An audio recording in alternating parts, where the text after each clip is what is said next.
students, welcome to Prime Time by CivicCentre IAS. In this video, today we are going to discuss about 12th week of History and Art and Culture current affairs from November 14th to November 21st. And topic in brief, 3 insight, topic of importance 1, that is Dharti, Aaba, Bhagwan, Birsa, Munda. So total 4 topics that we are going to discuss today. Here is the topic list that we are going to discuss today. And first topic says that Raulaine Festival, and second topic Kepang Day, and third topic Pandit Jawaharlal Nehru, and the topic of importance that is Dharti, Aaba, Bhagwan, Birsa, Munda. So these are the lists that we are going to discuss today.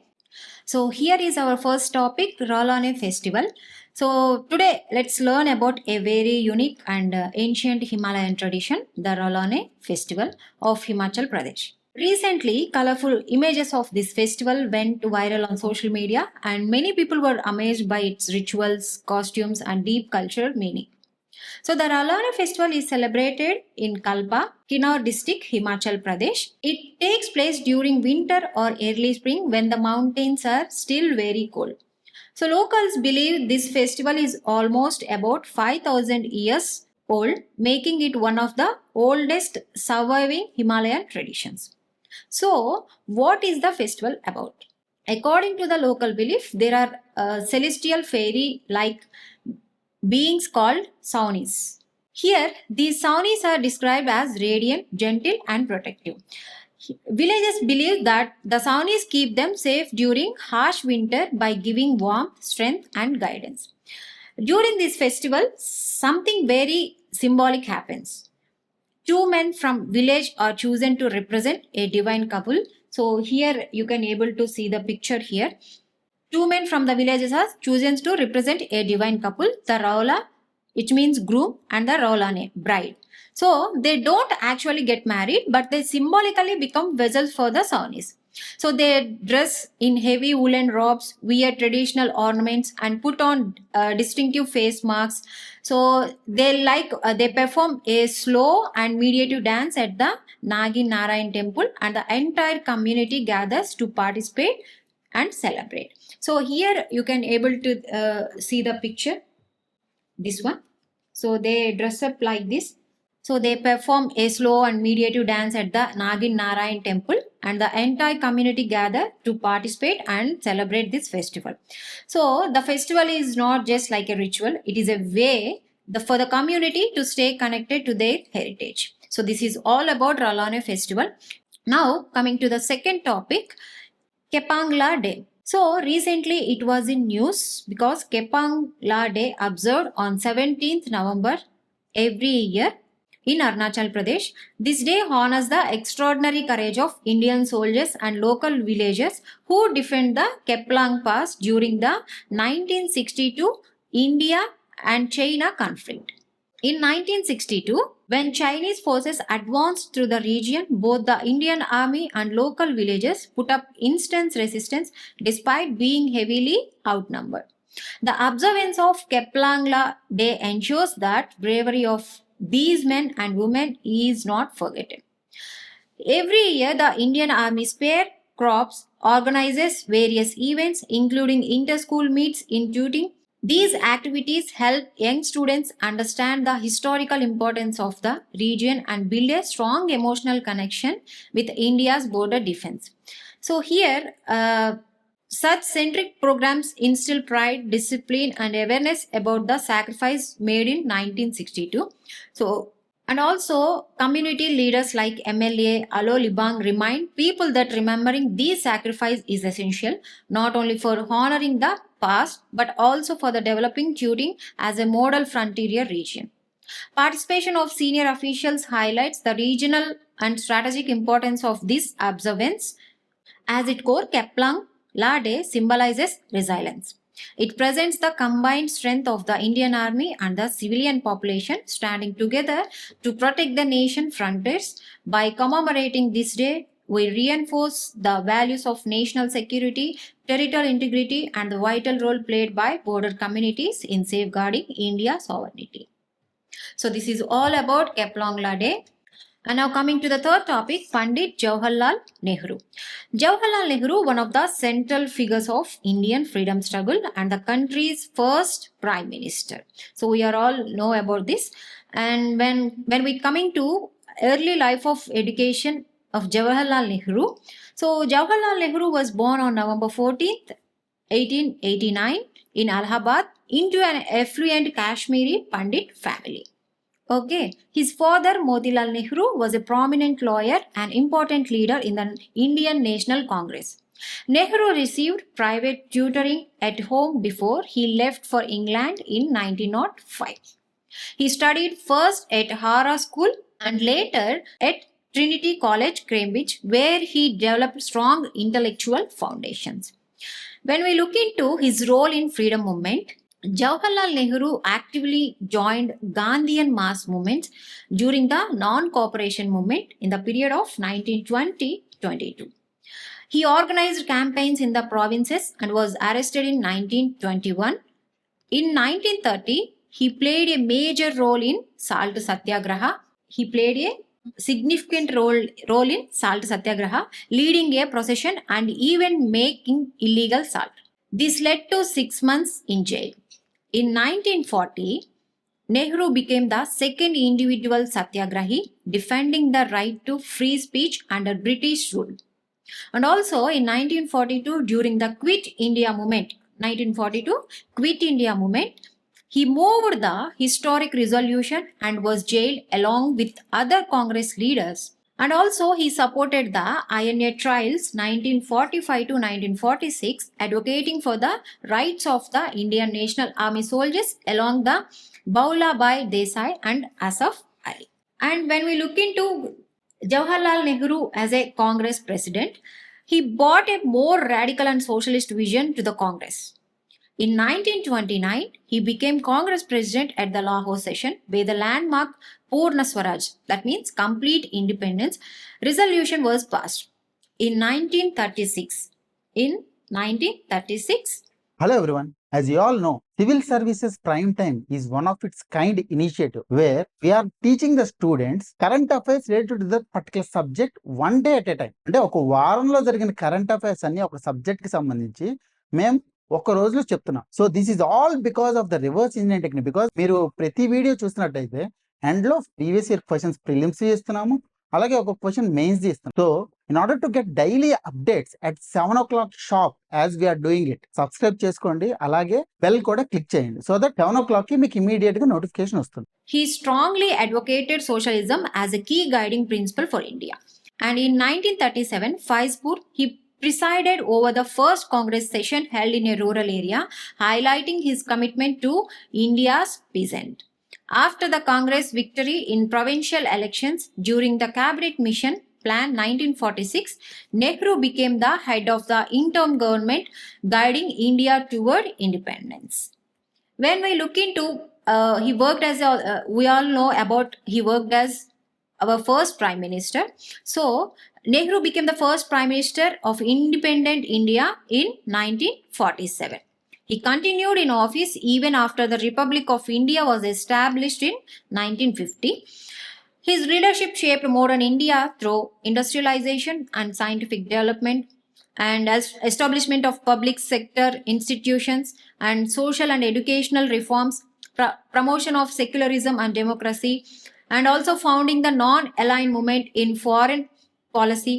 He also served as a prime minister for almost 16 years, leaving a last legacy on India's political and social fabric. When we look into his writings, honors, and later life of Nehru was also remarkable because his major works include like The Discovery of India, an autobiography, glimpses of world history, letters from a father to his daughter.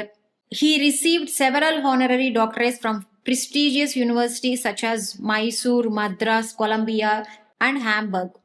In 1955, he was awarded Bharat Ratna. In 1955, he was awarded also Bharat Ratna Award. In 1955, he was awarded the Bharat Ratna, India's highest civilian honor. And finally, Jawaharlal Nehru passed away on May 27, 1964 leaving behind a lasting legacy as an architect of modern India and a key builder of its democratic secular foundations. His birth anniversary, November 14th, is celebrated as a Children's Day, honoring his deep affection for children and his belief in the power of education. So this is all about Pandit Jawaharlal Nehru. Now coming to the fourth topic, and that is topic of importance, Dharti, Aaba, Bhagwan, Birsa Munda. So Birsa Munda, one of the India's greatest tribal freedom fighters and a national symbol of courage and resistance.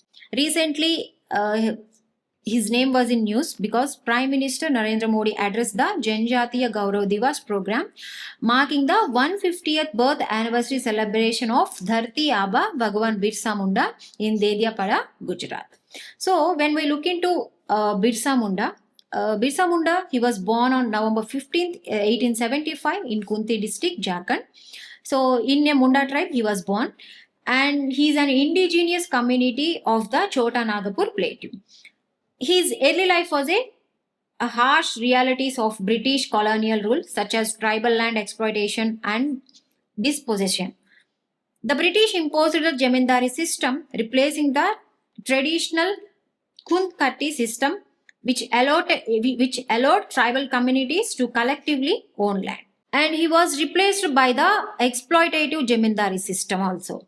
This led to massive land loss, forced labor, high rents, and suffering of tribal families. Birsa received his early education in Salga and later attended a German mission school after converting to Christianity. But he soon realized that missionary education was being used as a tool for conversion. He left the school and founded his own faith called Birsit. This movement encouraged tribals to return to their roots, revive traditional customs, and unite against colonial oppression. His followers, known as Birsits, saw Birsa as a spiritual guide and a defender of tribal rights. And also, the most significant chapter of his life was the Munda rebellion, also known as Ulgulan of 1899 and 1900, and also known as Ulgulan. Please remember this point. So when we look into Birsa Munda role in the freedom struggle, so Birsa led a powerful uprising against British rule, challenging unjust land settlement policies and forest laws that restricted tribal access to their own land and forest. He united different tribal groups under the idea of Munda Raj,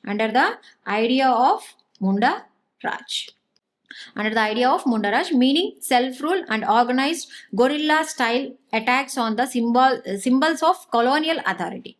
And also he was given a famous slogan. His famous slogan, Abua Ras Setar Jana, Maharani Ras Tundu Jana. That means end of the Queen's region, establish our own rule, captured his vision for tribal self-government. Though the rebellion was eventually suppressed, the movement shook the British administration.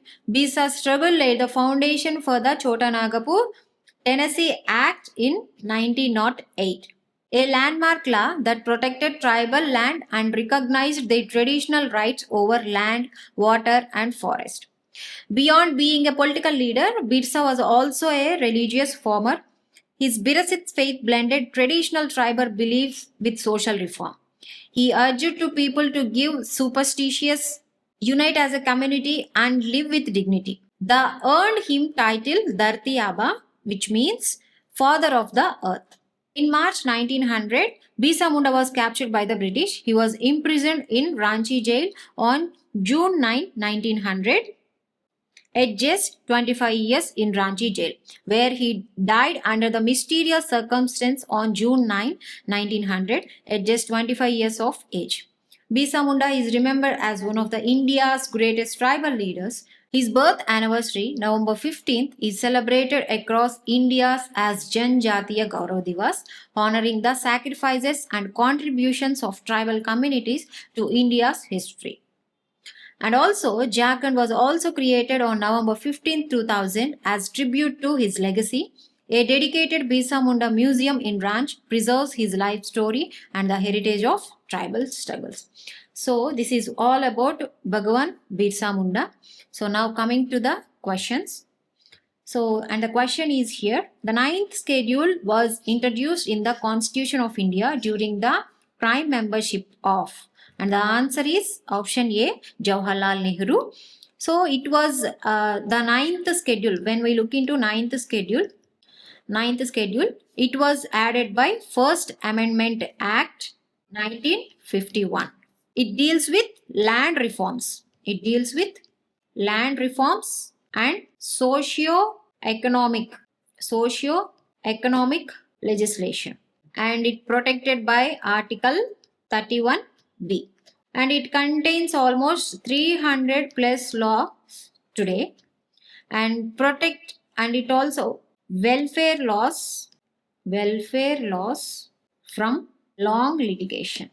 Now coming to the next question, which came in UPSC Mains 2023 GS paper 1, and here the question is that discuss the significance of tribal uprisings in the Indian freedom struggle with special reference to the role of tribal leaders. And మీరు ఎలా రాయాలంటే ఇక్కడ introduction పార్ట్లో so Birsa Munda గురించి ఆయన చేసిన ఉద్యమం 25 years పాటు, ఎందుకంటే ఆయన చిన్న వయసులోనే చనిపోయారు కాబట్టి, సో 25 years అనేది 1875 to 1900 మధ్య ఆయన మొత్తం ఎడ్యుకేషన్ కానివ్వండి, లేదంటే ఆయన యొక్క ఎర్లీ లైఫ్ గురించి మీరు మెన్షన్ చేయాల్సి ఉంటుంది.